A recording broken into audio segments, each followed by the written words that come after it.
Testing. Aha. All right. So it is now 5:30 on Thursday, June 8th, 2023.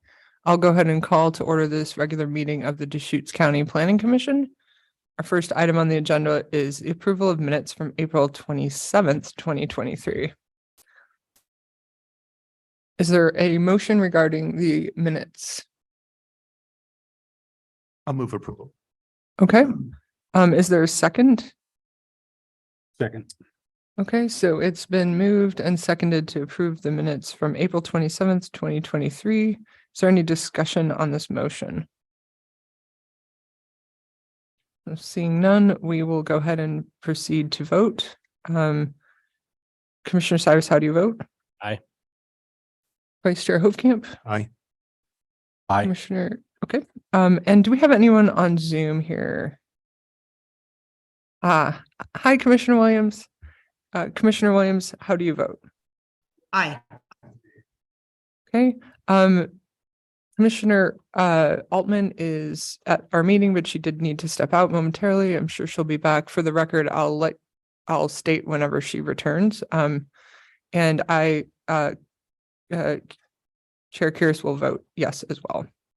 So we have 5 yeses and yeah, so it's unanimous. Minutes are approved from April 27th, 2023. Okay, let's move on to our next item. Public comment. So this is public comment about any items not on the agenda this evening. There are 2 items on the agenda. One is our work session for conventional housing combining zone repeal. We are having a public hearing next meeting in 2 weeks. So we'll be accepting public comment at that time, and we'll not be accepting public comment tonight during the work session. The second item, the Deschutes 2040 meeting, we will have a time period for public comment at the end of the session, as we have done before, if anyone from the public has something they'd like to say about that item. And if there are any other comments about things that don't relate with either of those 2 agenda items, Mr. Gutowski? Thank you, Madam Chair. Typically staff doesn't insert themselves in their public comments, but I did coordinate beforehand to make this recognition, but we have in the audience near the back, we have a Commissioner-elect Kelsey Kelly in attendance, and I just wanted to recognize her. Her term, she's the Tumalo Area Planning Commissioner, and she starts effective July 1st, and we coordinated, and I just wanted to recognize her in the audience and her presence here for this evening's conversation. So thank you for being here, and wanted to let the commission and anyone who's listening or watching remotely of this circumstance. Fantastic. We're really glad to have you, and we look forward to you being on the commission. Okay. Are there any other comments about items not on the agenda? And is there anyone with their Zoom hand raised? Okay, great. Then we'll move on to our next set of items, action items. Number 1, work session for the conventional housing combining zone repeal. And I will turn it over to Rachel Vickers, our associate planner.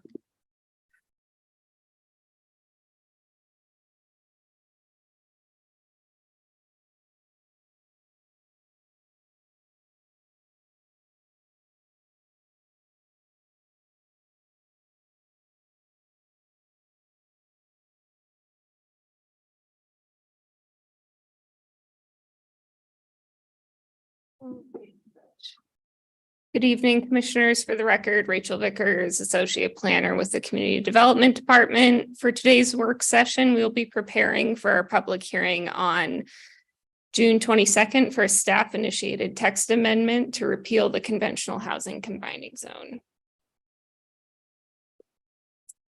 This amendment would repeal Chapter 18.92 of the Deschutes County Code, as well as a related zoning map amendment to remove the combining zone.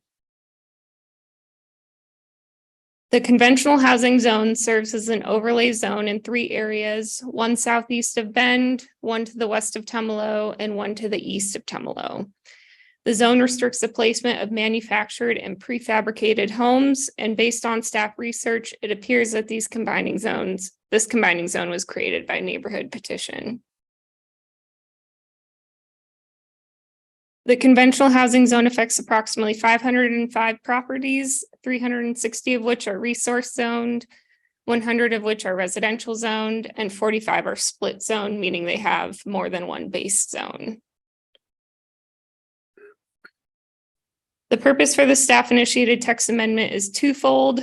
First, the removal of the zone was identified as a recommendation of the 2020 housing profile as a way to allow for more affordable housing opportunities within the county. Secondly, this amendment was initiated to bring county code into compliance with recent updates to state legislature, specifically the passing of House Bill 4064, which prohibits jurisdictions from the disallowing of siting of prefabricated housing in residential zones. Notice of public hearing was sent to all property owners within the conventional housing combining zone, as well as those within 250 feet of these zones on June 1st, 2023. And it was also published in the Bend Bulletin on June 4th. Since that time, I've received several calls and emails about what the proposal entails. However, no one has submitted any official comments in opposition, in support, or neutrally. Public hearing for this text amendment is scheduled June 22nd. Commissioners, at this time, staff is available for questions. Right. Are there questions that we can think of to ask Rachel Vickers? Okay. Yes, this is it. But so we'll go Vice Chair Hopecamp, Commissioner Crawford, and Commissioner Cyrus. No, jump in there. Quick question for you, Rachel. You mentioned the consistency with state law. Mhm. And I wanted to clarify, I read the packet, but that this isn't proposed legislation. This is on the books. This is existing statute. Yes. And we're confident in our analysis that withdrawing this zone would make us consistent with regard to that particular statute. Correct. We have reached out to legal counsel about this repeal, and they believe that we are in line with state statute in repealing this zone. Thank you. No, you covered my question, so. Perfect. Very good. Okay. Commissioner Cyrus? Yeah, so as I understand it, this was created by petition of local residents in order to, I assume, put in a quasi HOA restriction on their neighborhood to, from a housing standpoint. I assume there's where this is being removed.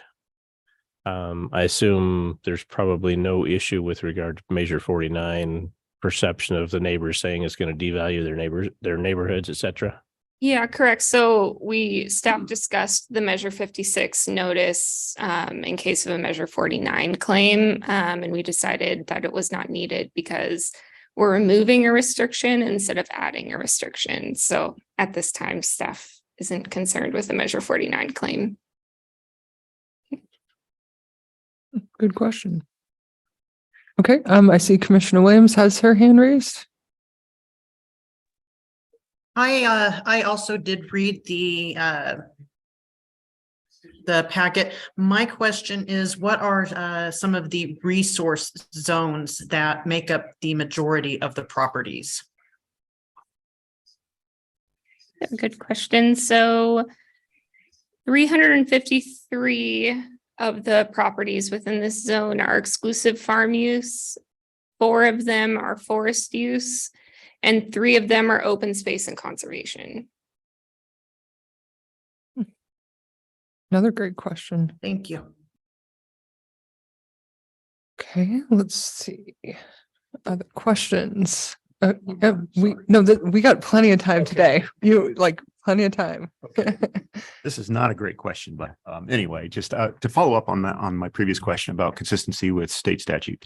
So is it fair to characterize the current state as that we are, I don't know if you call it compliance, we're in non-compliance, we're in non-alignment with state statute currently, right?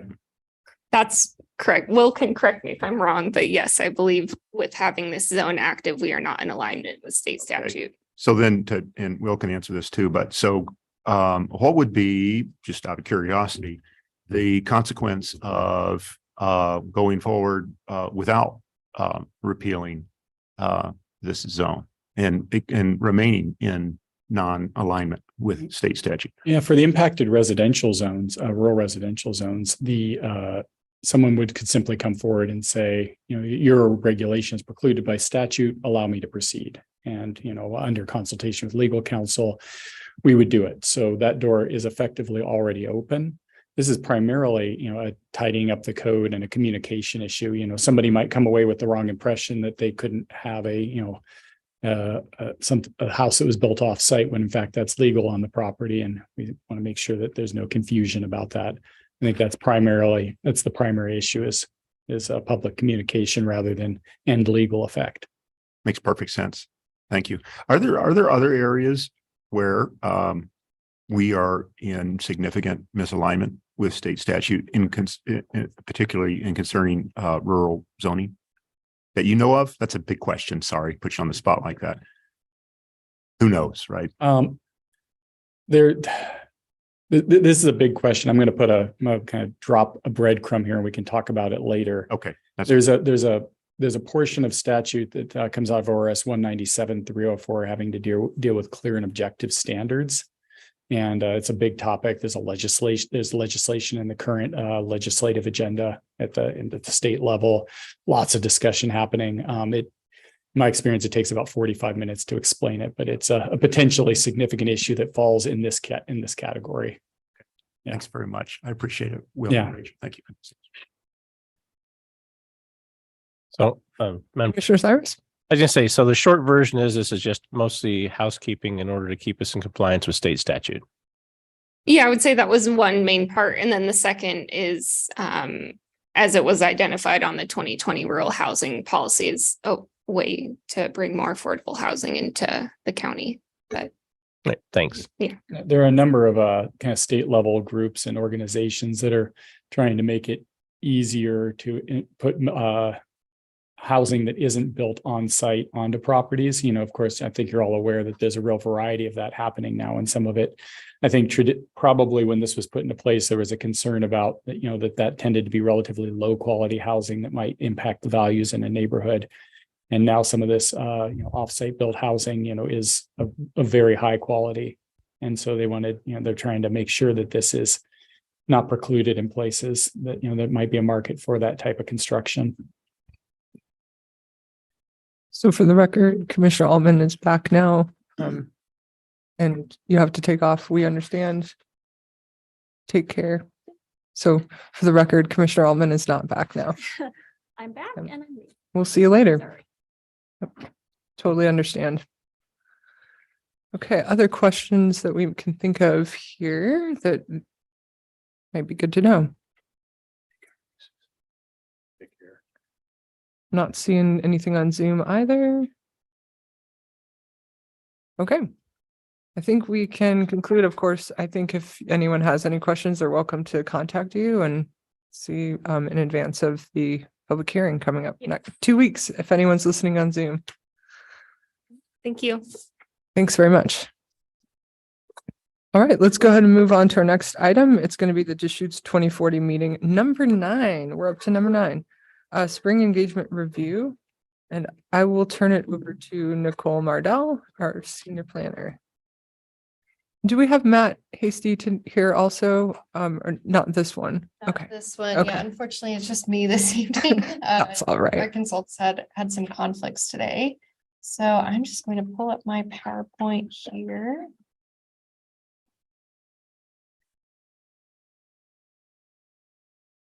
All right, so good evening, commissioners. For the record, Nicole Mardell, senior planner, and this evening I'm here to provide an update to you on our spring engagement for the Deschutes County 2040 plan. Really, our goal has been, because you have such a heavy agenda in the next upcoming meetings, we are hoping to cover some of the engagement at this meeting to help inform you on your June 22nd meeting when you dive back into your second round of policy review.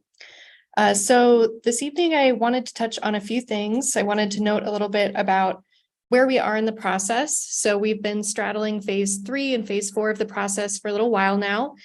So we've been collecting community input, of course, on some of our draft policies, our draft policy directives. And at the same time, we in the background have been developing some of the comprehensive plan chapter narrative, packaging some of this information, creating graphics and templates. And we're just about to move into phase 4, where we compile the whole document together and bring that back to you later this summer in July. We're still aiming for the adoption process to begin this fall. So hoping for our first hearing likely in October. So with that, I wanted to provide just a brief background of some of the activities that we conducted during our spring outreach process. So as you'll remember, our fall engagement process was really focused around getting community perspectives around key issues, opportunities, and challenges facing the county over the next 20 years. From that, you remember during your preliminary review of the policies, there were a lot of areas of disagreement by folks. So we heard almost point counterpoint for a lot of issues. And in particular, a lot of hot button issues like use of rural lands, water policy, things of that nature. So really the focus of the second round of engagement was to dive into those more contentious topics to better understand on a spectrum of support or oppose where people fell, and get some additional information, some of the pros and cons for why they did feel the way that they did. So you'll see on this slide here, we tried to focus, like we did in our first round, on a balance of in-person and online engagement activities. So on the left-hand side, you'll see one of the posters for one of our pop-up events. It has essentially the same questions that we asked for our Considerate online open house forum. So we used the good old sticky dots and had people essentially write in their thoughts. And then for the high-tech version, folks could use this online forum to essentially use a slider scale of how they felt about a policy directive and then write their pros and cons. And then folks could actually vote in support of, yes, I like this pro or I like this con, and add some additional detail. So we were pretty pleased with the results. We felt the depth of engagement that we got from this process was really interesting. And we felt that folks were able to have more of a conversation about these topics with each other and also with staff. So we did hold 5 community open houses. We wanted to note that we did try to mix up some of the locations in this round compared to in the fall. So we did head out to the Brothers area, which surprisingly had the highest turnout of any of our in-person events. We had about 14 people come to that meeting. We had The entire town. yeah. Yes, yeah, per capita, very, very high percentage turnout. We also held a meeting in Terrebonne, whereas in the fall we held a meeting in Red Bend, so trying to switch up our North County location. And we held a meeting in La Pine, whereas in the fall we held a meeting in Sun River. So trying to hop around to different locations. This round, we also incorporated, sort of at the suggestion of the Planning Commission during our community engagement plan drafting, some pop-up events. So trying to get out and meet people where they are at convenient times. So we held 2 lunch hour pop-up events at Oliver Lemons in Terrebonne and another at the Alfalfa store. And we found that that was especially helpful. We brought a prize wheel, we brought some Frisbees that folks could win, we brought some candy, and we felt that was actually pretty successful at reaching more youth and families compared to our traditional events. So that was pretty cool, just getting out, and those events were a little bit more informal, more raising awareness of the process. But folks were very excited to see us there. So definitely some strategies we'll implement as this project continues. Additionally, we were invited by 2 groups to hold activities. So we attended the Power Hour series that the Environmental Center puts on each month. They invite different speakers. So that was a great way to make use of their existing network. We had about 30 people, I believe, at that meeting. And additionally, we had a group reach out to us called Preserve East Bend, which was actually formed really about some concerns about the landfill siting process. But in talking with them, we did kind of note, a lot of the concerns about a current development project, or you can get involved during our comprehensive plan update to really craft some of the requirements that go into play with future development. So that was a really positive meeting, and I want to show some photos because this one was my favorite. We called it our meeting in a barn. So this is a good example of trying to meet people where they are out in the community. Folks brought their own heat lamps, their own folding chairs. There was a table made out of sawhorses and plywood. And you can see we're using our our kind of meeting in a box packet, there are posters that are just a little bit smaller in size. So just wanted to share some fun photos there. Additionally, switching to our more technological, our virtual options, we held a virtual Q&A session the same week as our last two community open houses in a morning time slot to try to reach people who weren't available in the evening. So it was a little bit more informal, just intended to be folks coming in, they could hear a presentation, they could ask questions. Of course, our online forum was open for about a month, starting at the beginning of April and closing at the beginning of May.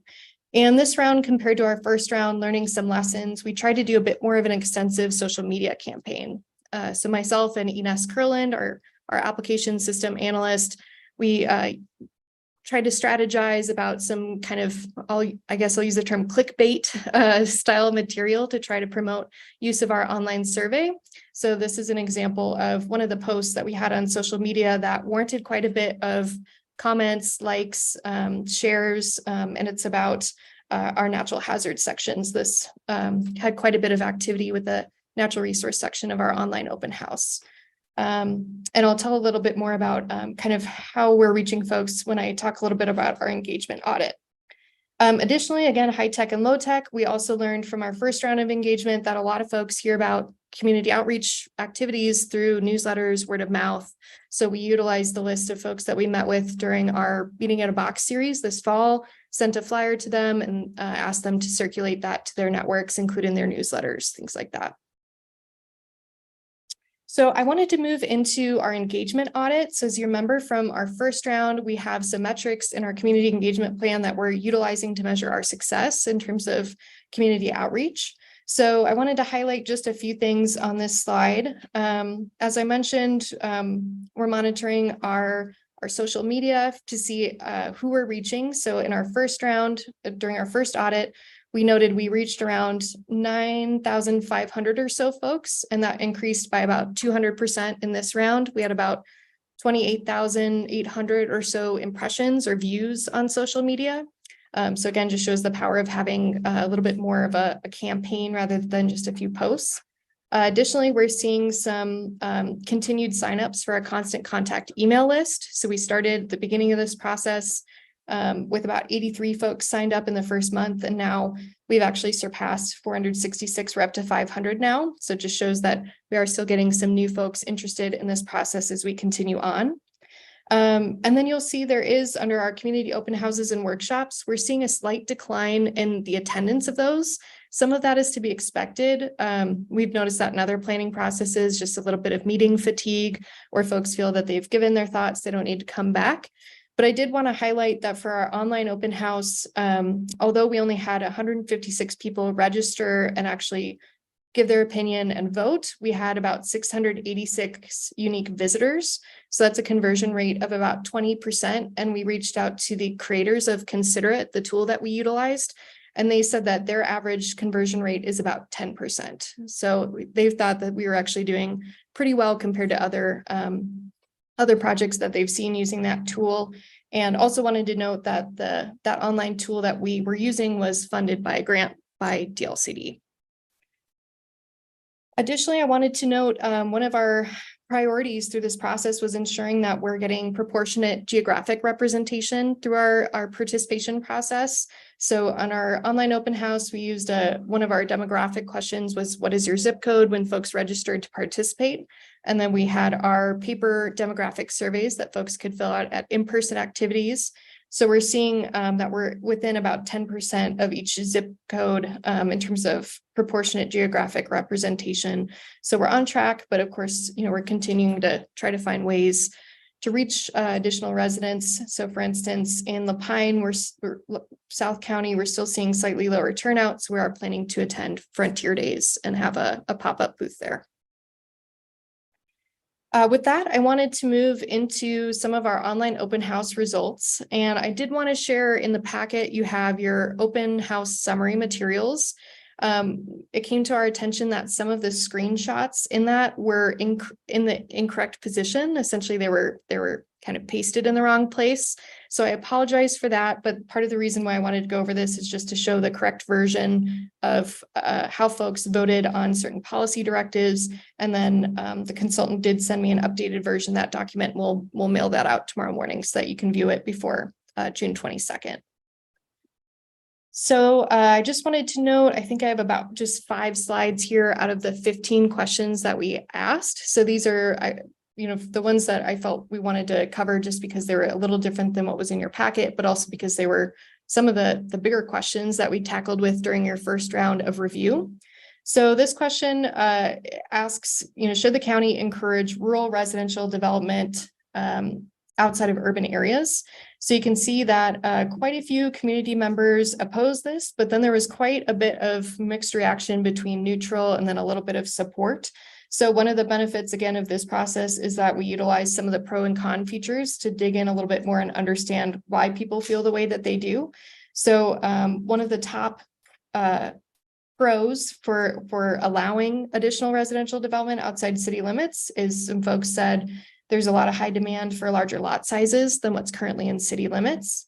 One of the top cons for not wanting to encourage rural residential development was concern about sprawl and its impacts on things like increased traffic, challenges with emergency management, loss of habitat, dark sky lighting, etc.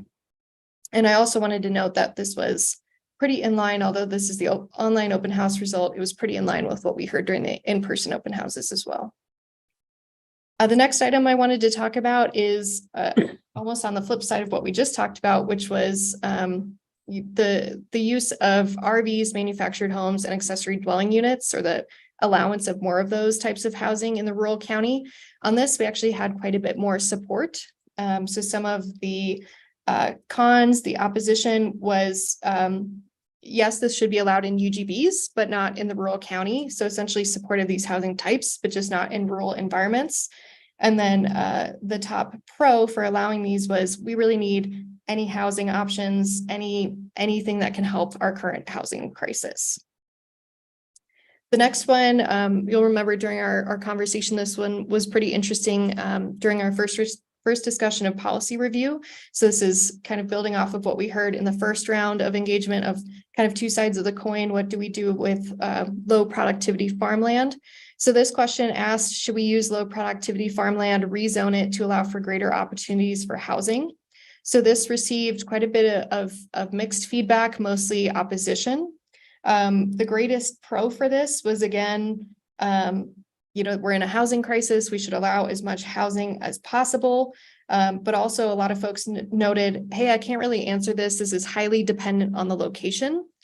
So a lot of folks said I'm in support, but I need to know more about where it is before I officially support it. And then some of the cons for this was just concern about sprawl, needing to protect natural resources, concern about wells, water availability, etc. The next item, similar question, but in this case, we're talking about rezoning low productivity farmland to preserve open space. Very mixed results on this one, slightly more support for this policy. And again, a lot of the pro and con information and some of the specific comments are in your packet. But with this one, the top con was that there was a lot of concern about the county's ability to rezone to something like a resort-like project. And the top pro wasn't really a pro. It was just sort of some discussion among community members about saying, the use of the term poor soil is pretty subjective. Could we explore some new agricultural practices? Could we kind of rethink what we think of by low productivity land? And then the last one that I wanted to, one more. So this one is about our agricultural economy. So should we support the ag economy through grants or exploring a farmland conservation program? So in this case, quite a bit more support, but I think this was slightly different than was in your packet. So I just wanted to include that as well. And then this is another one that I wanted to highlight. This is we had sort of two policies about water conservation, water management. So we had one that was more focused on education, and then this one's focused on enacting new rules to limit development based on water availability. So this was, I would say, pretty surprising, considering that a lot of the other questions, there was more of a spread on how community members felt, whereas on this one, there's a lot more support for enacting new rules. So the top con or against this regulation, someone asked, hey, are existing rules currently being enforced? Could we really develop new ones if we're not enforcing the current ones? And then the top pro for in support of this was noting the need to tie development more closely with building and needing to really take water concerns seriously. So with that, I wanted to provide a little bit of info on our next steps. So there's the tentative schedule in your packet. We already had another change to this since that went out. So your next meeting on June 22nd, we'll be starting our secondary review of goals and policies in the comprehensive plan. And we are planning to start with some of the areas where there was a lot of discussion on those last time and show some of the options that staff has come up with based on Planning Commission and community member feedback. And then in July, we are planning to review the draft document in its entirety.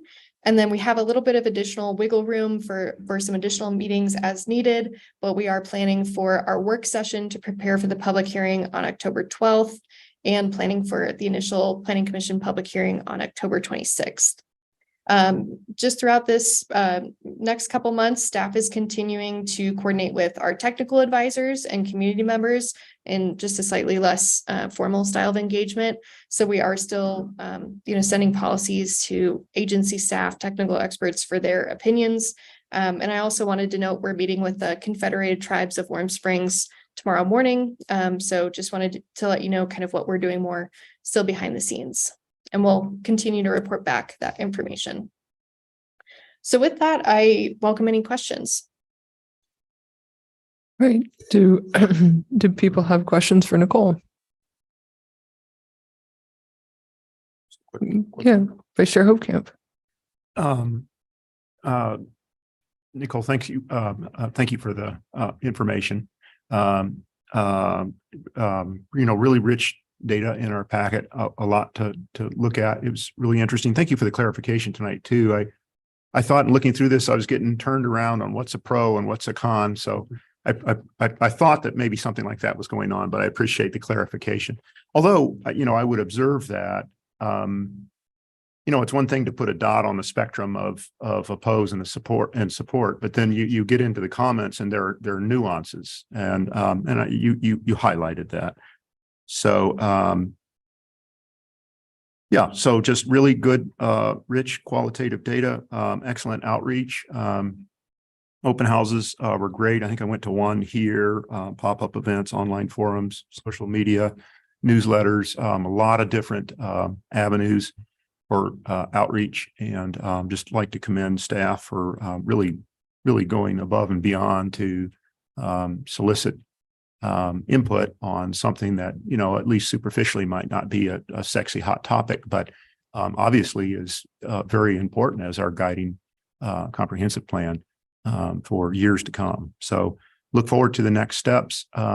Maybe one brief question, if you could remind me, please.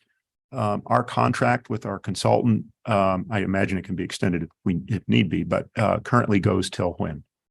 Our contract currently goes, I believe, until the end of February, so February 28th, 2024. Okay, so we have quite a bit of slack built in already. Okay, thank you. Other questions? Oh, Commissioner Williams. This part is kind of more for the record, maybe, but just wanted to say that I did notice again a ton of comments for people who are really for the county getting into the Dark Skies Initiative. I read numerous comments about that with respect to birds, insects, prey predator habits, as well as human health. So, and I just wanted to throw it out there that I saw that someone said they feel that there should be 5 county commissioners. And maybe it's due to the size of our county now. But that was just another comment. But Nicole, fantastic job as always. Thank you. I just have a question about, so when you all as staff start to make the draft of the document, I'm not sure how much how you might answer this, but how do you know what to put in there based on having so many differing opinions? Like, how do you begin to craft something that has, reflects that all of this intense work that you've done with public engagement, but also, balances things? I don't know. It seems like a hard job. Thank you, Commissioner. Yeah, that's a great point. I would say that's some of the value of working with our consultant team. So Matt Hasty and Andrew Parrish have been really, really helpful of helping us kind of understand how to find balance or how to find middle ground. And some of that is making some tough calls. So the Planning Commission will see at your June 22nd meeting as our community advisory body for this project, you'll see that we are including some options. So in some areas where it was hard to find a middle ground or hard to find a way to please everybody, you might have to choose option A, B, or C. But again, that's, I think, part of why we wanted to conduct this more broad community input, just to kind of drill down into issues. But of course, once we have our draft document together, we'll still be accepting public comment. But it is a difficult job. I would say the document itself is built off of existing conditions, some background data. We have some technical sub-consultants, which is helpful. So I do feel a lot of the policies that are more technical based, we do have quite a bit of information to help inform the crafting of those policies. So Peter, do you have anything else you wanted to add to that? No, I thought that was an excellent overview. I don't think, and you've heard this from staff over the course of the last several months, I don't think we're looking for binary black and white approaches to certain issues. We know our community has divergent viewpoints, and I think it's appropriate in the task that Nicole and other colleagues in the planning division are trying to achieve is recognizing those differences, maybe some of that tension in policies, so that to the extent that there are strong opinions about water policy or rural development, that we can, policy could speak to, the importance of having conversations and convening working groups and panels that could ultimately lead to a certain approach potentially. But that's the way I think hopeful that we can identify those difficult topics. And of course, we know there will be many when this is formally considered for through a public hearing and for your recommendations to the board, and looking at ways that we can identify those issues and formulate those into policies to continue conversations. I think that's what's so important. So that's how I would supplement Nicole's comments, that we know that opinions and viewpoints change over time as more information is obtained and as our community changes physically. So, and Madam Chair, if I may add on to Peter's addition. So I do think the benefit of the process that we have scoped is that action plan component. So it is interesting, a lot of the comments, folks tend to split hairs on the actual implementation or the action, whereas some might agree on kind of the overarching theme. So I do think that that's the benefit, that the comprehensive plan is intended to be this overarching broader policy document. And then the action plan can provide some additional guidance on, let's explore this water conservation program as an example, to dig deeper into some of those community desires that may or may not be completely agreed upon. So I think that, again, this is just the start of a lot of future community conversations on these issues. Okay, a follow-up question then to that is, so just in terms of the timeline, so the comprehensive plan will get its public hearing here and its public hearing with the board, but then the action plan will be a separate process after that? That is correct. So the action plan, because we anticipate that it may change over time, we want to be a little bit more flexible with it. So I think the way that we've framed it is essentially a document that can feed into our department annual work plan. So it's a 5 to 10 year plan that can inform our 1 year plan. So that will be reviewed by the Planning Commission, but it won't necessarily be formally adopted as, through the PAPA process. Okay. And then the other question about that is, hold on, I'm just writing on it. So the draft will get a review here on the 27th of July. And during that time, you'll be wanting to hear sort of like at our other meetings, kind of what our thoughts are, just our initial thoughts about it. Correct. So on June 22nd is when we start our secondary review of the policies. As I mentioned, we're going to start with the ones that warranted the most discussion in our previous conversations. But if you, had other concerns about that, that's really essentially your last chance to really give a lot of feedback before we put it into the entire document. And then the benefit of the entire document is that you can read through the narratives, which includes kind of the factual base, the narrative of all the chapters and those policies. So I think at that time we'll certainly be looking for feedback from the Planning Commission. And the reason why we wanted to do that is just to give some time for adjustments. We wanted to have the full draft available for review by community members with ample time to review it before that October public hearing, because we know it will be a pretty large document. I see that. That's actually really helpful, I think, for all of us to think about when we get ready for the 22nd, that this is going to be when we give our most of our feedback. Like, you're still interested in feedback at any time, but we want to shoot for giving you a lot of feedback on the 22nd, I think. That is correct. And then the draft comes out officially on the July 27th, but that's more to let everyone kind of digest it in advance of the public hearing.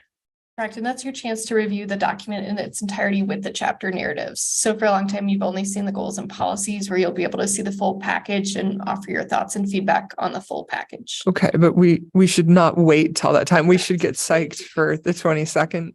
Okay, that's really helpful clarifying. And then final question on the timeline. And then of course I'll be asking for other questions. So when we get to the public hearing on October 26th, we may have another public hearing depending on turnout, I suppose. But ultimately, and it's okay if you don't know this right now, but I'm wondering what sorts of types of recommendations we'll be making to the board. I mean, I suppose, we could have a motion we just love it the way it is. Let's just, or if we'll be doing something similar to the wildlife, where we have like sort of maybe several staff questions that you'd like us to give input on specifically. So I'll take a shot at it, and then I might look. Kind of chat about, yeah, go, yeah. Yes. So I'll kind of take a shot at it. So I do think that we are looking for your blessing on the entirety of the document, but let's say that the Planning Commission has very different perspectives on the document. And let's say that a couple planning commissioners like, X 20% of the plan, and the others like 80% of the plan. Perhaps at that time we'd explore some different recommendations of, here's all the things that we agree on. Here are the things that have some disagreement. Board, what do you think? Does that cover it, Peter? Yeah, I mean, this is fluid, so Yeah. just these are thoughts, that as you think about Planning Commission, in late October, convening a public hearing on the comprehensive plan, and you likely have a couple of things, we want to make sure that there's ample time for the public to share their viewpoints.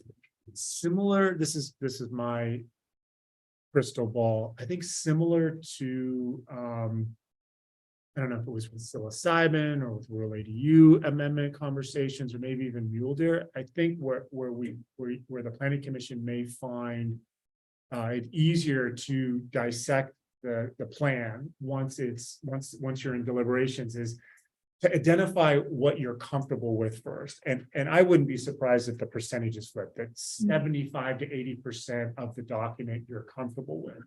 And then what we would have you do is, and we would prepare the Planning Commission for this, is single out those policies that are they don't feel right. You feel like there's real complexity to it, as expressed in the testimony. And, I think we would single those out so that you could do the easy part first. We like to document the existing conditions. We're supportive of, say, 85% of the goals and policies, but we've singled out the 15%. And then at a separate meeting, we really, we would be able to single those out. The planning commission would have time to really evaluate those policies with some reflection and looking at the testimony. And then we would work with the planning commission to figure out, maybe there's some wordsmithing that gives it more adaptability through subsequent community conversations, or maybe it gets split into different policies to reflect the different viewpoints, all while tackling the topic at hand. So Nicole and I literally this week we kind of were thinking about, like, how do we prepare the planning commission knowing that there's so much to unpack here. So that's one strategy. I'm not saying it's the perfect strategy, but just, I think we've seen the planning commission in some very complicated topics kind of take that approach. Okay, what are we somewhat supportive of? And let's come back and look at these more, challenging, complex, divergent topics that allow us to dig a little deeper, in an environment where the planning commission isn't at their third hour trying to wordsmith. There's no deadline here. We want to, just like we want to have ample time for public hearings, we want to make sure the planning commission feels like, and we can work on this, a schedule to help you get through deliberations so that it's strategic and thoughtful. And ultimately that is all packaged to the board in ways that you've done previously. That's a great answer. Yeah, That's really, really good. And I think as we go, we should just kind of maybe revisit this a few times so that when people are reading the packets and listening to public testimony, they kind of know, like, we can all kind of think, we know what the structure is going to be, so we can kind of think in those terms. I think that's great.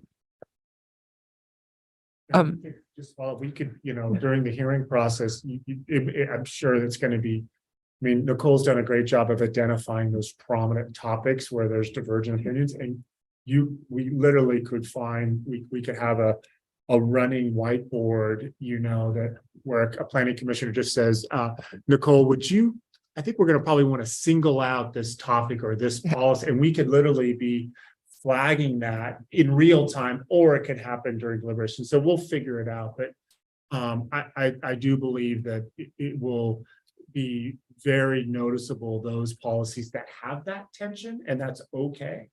And then we'll work through it in a collaborative, organized fashion. Okay, Commissioner Williams has patiently had her Zoom hand raised. Yes, Nicole, so you said you're going to do a pop-up booth at Frontier Days. Are you doing it for one day or multiple days? That is a great question. We're actually sharing a booth with the Sheriff's Department. So I've been in touch with, I hope I get his title right, Sergeant DeLuca.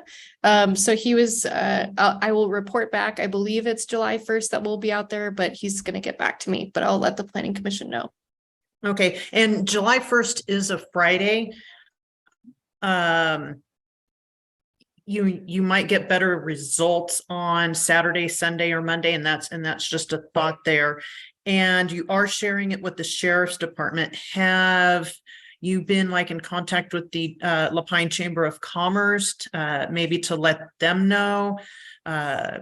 They do have a lot of businesses, and everything down there is mom and pop owned. So it might be another way, and maybe the Sun River Chamber too, to stimulate that interest. You said that the South County interest or turnout was not as large in La Pine as you would have thought.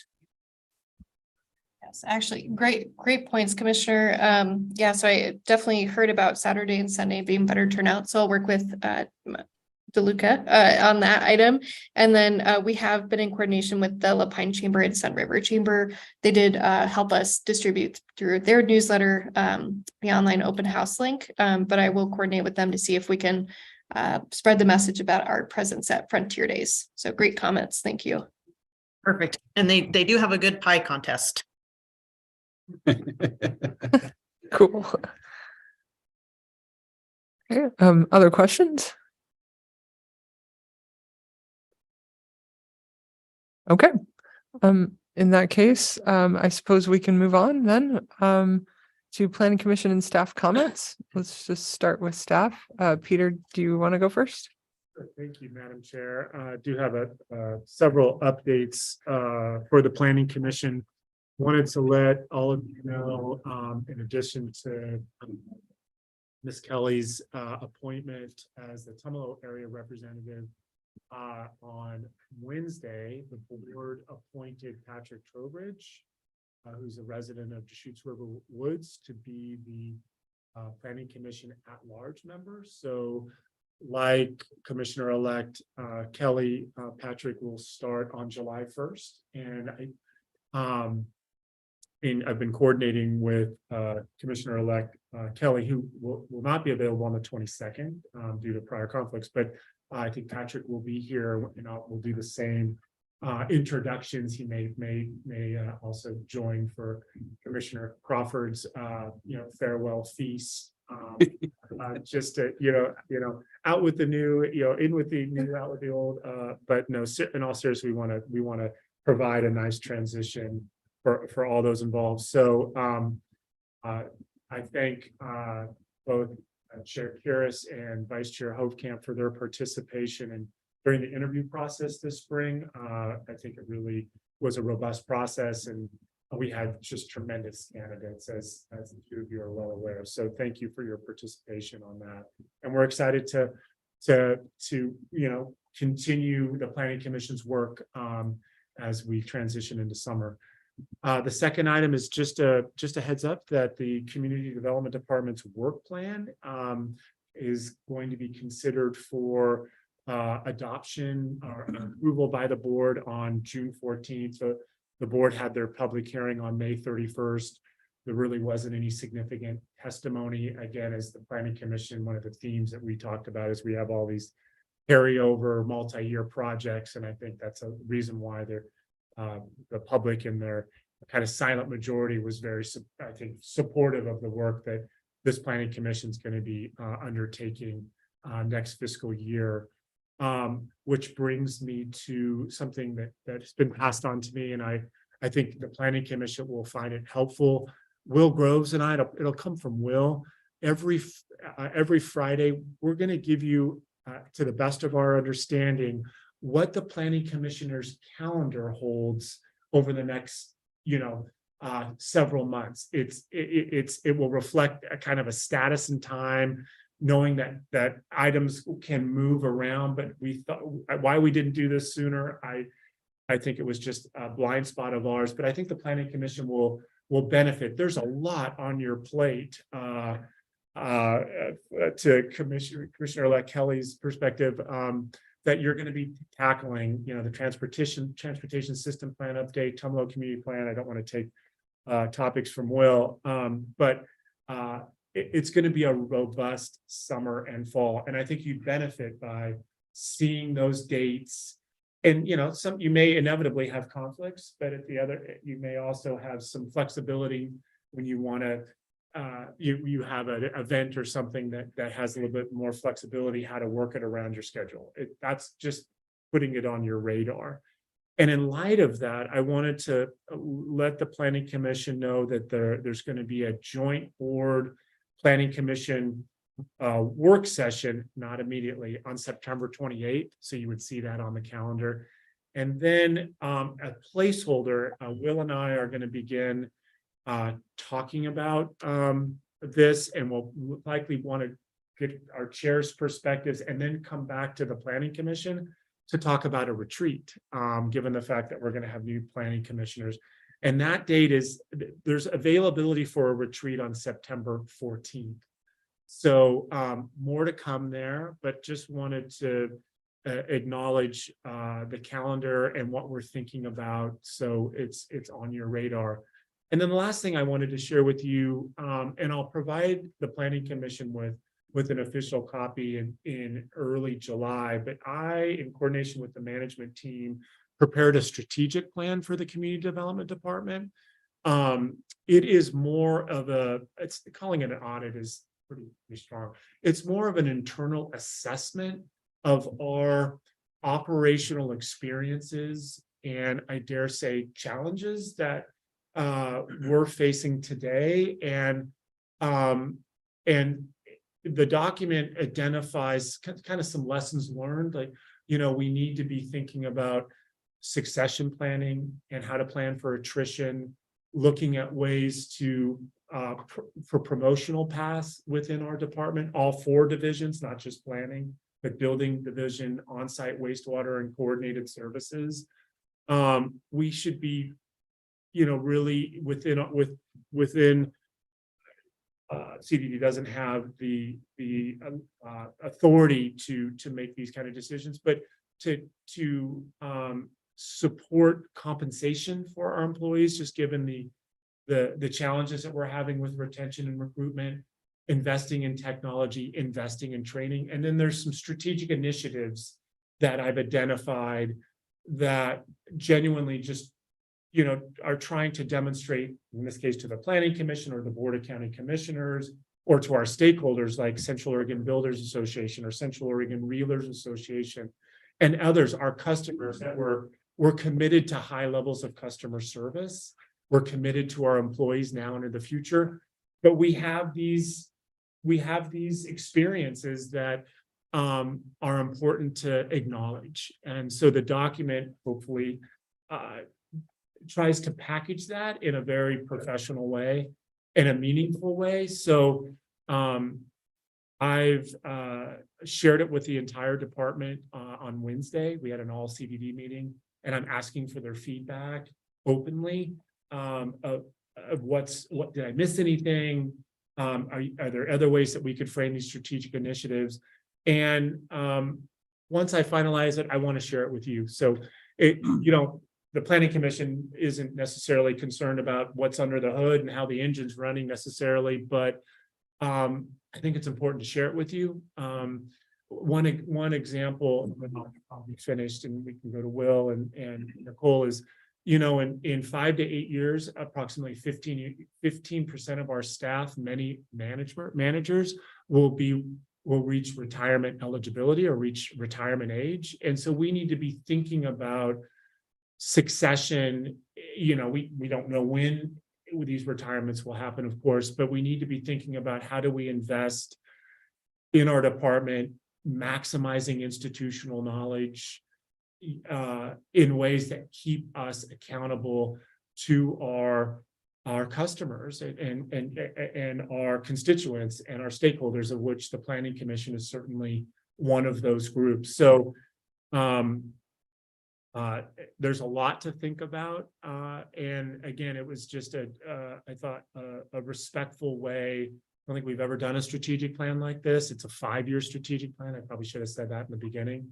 So anyway, I will share that with you in the new fiscal year. And to Commissioner Crawford, I'll send it to you anyway, just so you can have an understanding of kind of where we are, where we're headed, and how we're trying to think about these issues in a respectful way and communicate to this building and to administration and ultimately the Board of County Commissioners, because that's something that I think is really important, and we really are the team that's here and is really committed to our customers and to a high level of service. So that's a lot to unpack, but more to come. And thank you for this opportunity to kind of bring you up to date on those topics. Thank you very much. Will Groves. Hey, good evening, Chair, Commissioners. So Peter did eat my lunch here for my first item. So I will be on Friday sending you out our internal schedule for the upcoming Planning Commission meetings. It's important to remember that that's a dynamic schedule that gets switched around quite a bit. And certainly the further you get out from the date that it's sent, the more likely it is that those are going to be dynamic. But we thought it would be helpful that you receive those kind of regularly and see what's coming up. And, Peter alluded to a number of things coming up. So certainly coming up at our next meeting, we've got the hearing for the conventional housing zone amendment repeals. You'll be hearing from Peter Russell about the transportation system plan amendments. It's a work session. You'll be seeing from Nicole, the Planning Commission, the round 2 policy review for the comprehensive plan update. Headed into July, we've got a Planning Commission training you had requested from legal counsel to talk about some of the what's, do's, don'ts, what's possible, what's, what requires some discussion for the commission. As well as Kyle bringing you a work session on the rural ADUs, which I'll talk to you about next. In the end of July, we've got the Tumalo Community Plan update. So Peter Russell will be bringing you a work session on that, together with a comprehensive plan update, which is, as Nicole mentioned, that would be a review of the whole document. Further out and with less certain dates, we've got, of course, the hearings for the transportation system plan, the Tumalo Community Plan, deliberations for those, and then heading into the fall with the placeholder for a planning commission retreat and joint planning commission and board of county commissioners meeting. So take those schedules with a grain of salt. Certainly, if you got any questions, please feel free to email me back. But just kind of a general outline of where we're headed, I think will be helpful to you. Speaking of rural ADUs, of course, Kyle Collins is working on this, and we've got some news for you. I asked him to prepare a blurb, and it is dense and accurate. And so I'm going to read a prepared statement to you. I appreciate your patience for not having it something off the cuff here, but when you ask Kyle for a blurb, you get something that could be published in the newspaper. So, of course, we had a public hearing with the Planning Commission on September 22nd, 2022, talk about adoption of rural ADU standards, and there were deliberations on October 27th, where you provided recommendations to the Board of County Commissioners. It's like one of those Netflix shows previously on Planning Commission. One of the primary recommendations was to delay the adoption of rural ADU standards until such time as the new state map of wildfire risk was released by the Oregon Department of Forestry. And that would be under Senate Bill 762 that gave certain properties in Deschutes County mapping of new wildfire mitigation measures. And that initial risk map, as you recall, it was released on June 30th of last year, and under significant concern from citizens and interest groups, ODF withdrew the map and wanted more time to work on it, to do public outreach and to work on methodologies. And at this point, it's still unclear when they're going to adopt that map. Subsequently, Senate Bill 644 was recently passed by the legislature, which effectively decouples the statewide map of risk from the adoption of local rules allowing ADUs. So during this interim period where a local jurisdiction wants to adopt rules and the final risk map is not in place, ADUs are subject to some specific requirements. And that is that they're required to do the home hardening. So there's certain construction methodologies that you'd undertake when you're subject to fire risk. And that's the key part of it. So to explain that a little more clearly, under the scheme that was explained to you, there was going to be a differential requirement for homes that have been identified as high, medium, low risk in terms of what was required of them in terms of construction, other specifications. And what the legislature has done is said, look, until there is a map, if someone wants to build an ADU and they're willing to build it to the highest level of fire standards, they can proceed. Because the only thing that would happen under a mapping scenario is that their obligation would be reduced. So based on this new legislation, the board directed staff to reinitiate the local ADU process and prepare for future public hearings. And so staff will be presenting an updated version of the proposed amendments to the Planning Commission on July 13th, based on the newly included Senate Bill 644 language, and also clear and objective requirements highlighted by Deschutes Legal Counsel. So we'll be talking to you more about that issue that I put out a placeholder for, this clear and objective standard requirement. And so, of course, in that meeting, staff will accept new comments and recommendations from the Planning Commission. But under board direction at the July 13th meeting, there won't be a formal public hearing. So there'll be no public testimony on the amendments. To say another way, on July 13th, Kyle will come, let you know what the process is, reiterate what I've told you here, talk about the changes that have been made by staff and legal counsel in response to Senate Bill 644, and then capture any comments that you have that we would then carry forward into a board hearing process. Would it make sense at that time for Kyle to give a little bit of a summary of how the board responded to, because I watched the meeting where the board was responding to our previous recommendations. So it might be helpful for the Planning Commission to get a summary of how the board reacted to that. I can get that. All right. Any other thoughts, questions, feedback on that? don't think so. All right, no, I appreciate your continued engagement on that and looking forward to talking with you about that on the 13th. That's all for me. Okay. Nicole? No additional updates from me. Okay. All right. Commissioner Cyrus? I have nothing other than thank everyone for their evening. Yeah, same. Thanks, you guys. Vice Chair Hokamp? Couple things maybe. Let's see. The Mule Deer Winter Range Combining Zone, has that come in front of the Board of Commissioners yet? Or when does that come in front of It the board? has not come in front of them yet, so we'll be coming back on the 26th of this month, looking for some direction about how they would like to proceed. So they certainly, to proceed, they need to get into a work session followed by a public hearing. So we're going to update them on the process so far and engage as far as, calendaring some dates followed by, more content specific work session and hearings. Okay. Thanks for that, Will. The update, the item that both Mr.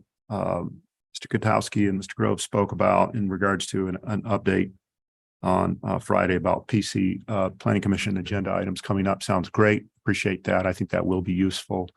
A question just to throw out there that I don't expect an answer to right now, but is if it's the most efficient way for me to try and track when items that we have covered here are coming before the board by kind of going in when I think of it and going into the website and looking at their upcoming agendas. I can continue to do that.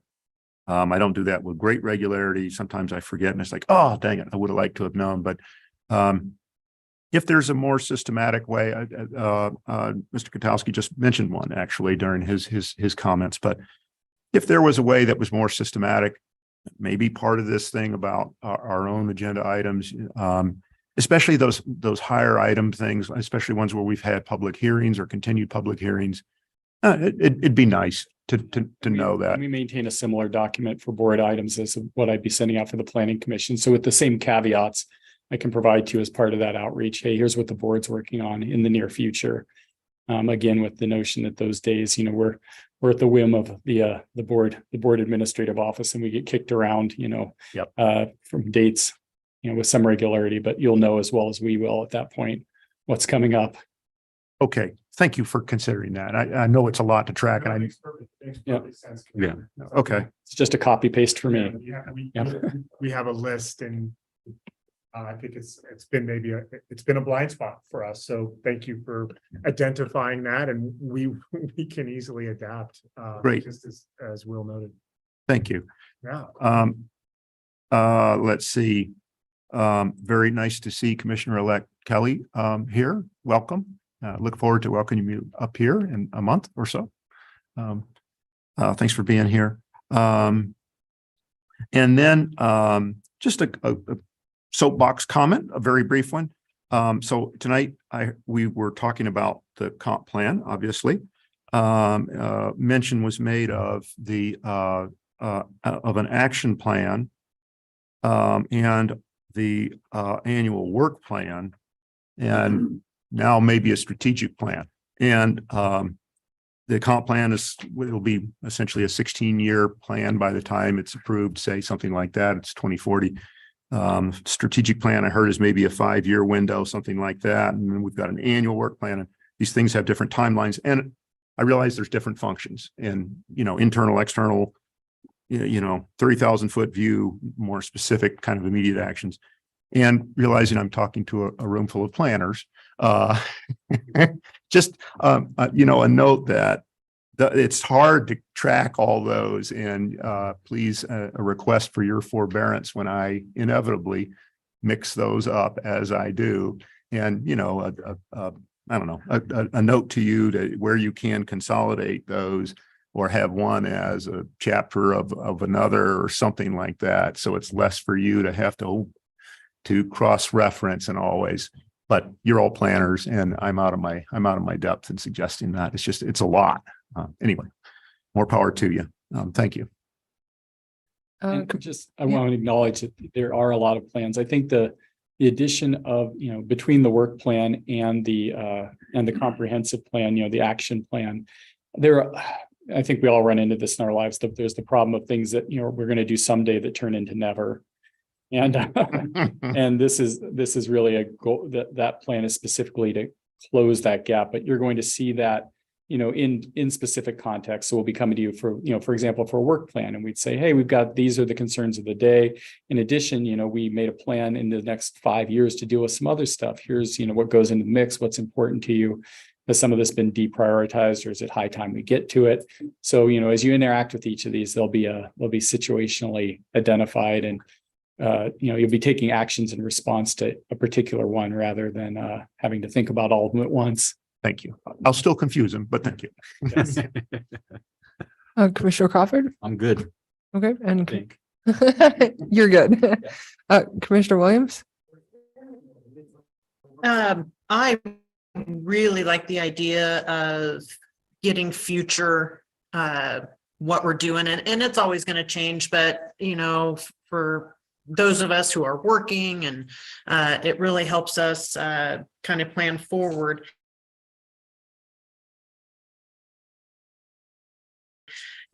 Peter mentioned and without going through my calendar, I feel like we have one before that. Am I incorrect? You cut out just for a minute, about oh. the, can you say that again? Yeah, so Peter mentioned the joint work session, September 28th, but without going through my calendar, I feel like I read, maybe I was dreaming. Not dreaming. So, just to clarify, there may have been an indication, we may have projected an earlier joint work session with the board, but it's been moved to, as it stands today, the joint work session with the board will be on September 28th. And then just since it's in the month of September, we're going to strive to have a retreat with the Planning Commission. As some of you remember, we will figure out how to do some tours that Will and I are brainstorming. We did it for like 10 minutes today. It's really unstructured, but we may look at properties that have some relationship to the comprehensive plan, and then meet at a location where there's dinner, and we'll have a modest agenda. It's an opportunity for the Planning Commission, just since I'm on the topic of a retreat, for the Planning Commission to get to know each other a little bit better, to prepare us for what will likely be a robust comprehensive plan update conversation. And we'll have long range staff there as well. So we haven't had one since the pandemic. So it's been a few years, and we typically, as Commissioner Crawford knows, we did them and Commissioner Karras, like every other year that we found a noteworthy topic, whether it's agricultural lands, or we went to Southern Deschutes County, and remember we did some non-resource land tours of those subdivisions. So more to come, and we plan on communicating. So to Commissioner Williams, that's kind of the September calendar, if that's helpful, but you were breaking up, so I was kind of putting it together. So if there's something I missed, please let me know. Nope, you covered it all, and everyone there has broken up a couple of times or frozen. But no, that's perfect. 9/14 works for me. I've already got it on my calendar. So Calendar invites. We can do calendar invites. Okay, I can do that as well. So we got 9/14 for the possible retreat and 9/28 for the joint meeting. They'll be here. We'll have dinner, and to the extent that there's any carryover matters that we think require some Planning Commission attention, I don't think this will happen, but just to put it out there, we might, when the joint work session ends, we might take a 15-minute break, and then have the Planning Commission reconvene for approximately an hour if there were additional deliberations needed for the Tumalo and or transportation system plans. So more to come on that. I mean, here we are talking about late September, Yeah. which is a little unnerving, and we're not even officially in the summer. So yeah, more to come. It's okay to plan ahead. I know that's what we. It's like I say, it's a room full of planners, Yeah. which it's I don't know. what you guys are about. There somewhere. What do you do when you have 3 planners in a room? Or more? There's a fourth back there. Yeah. All right. Well, then if there's no further comments, I will go ahead and at 6:44 adjourn the meeting. We did it. Wow.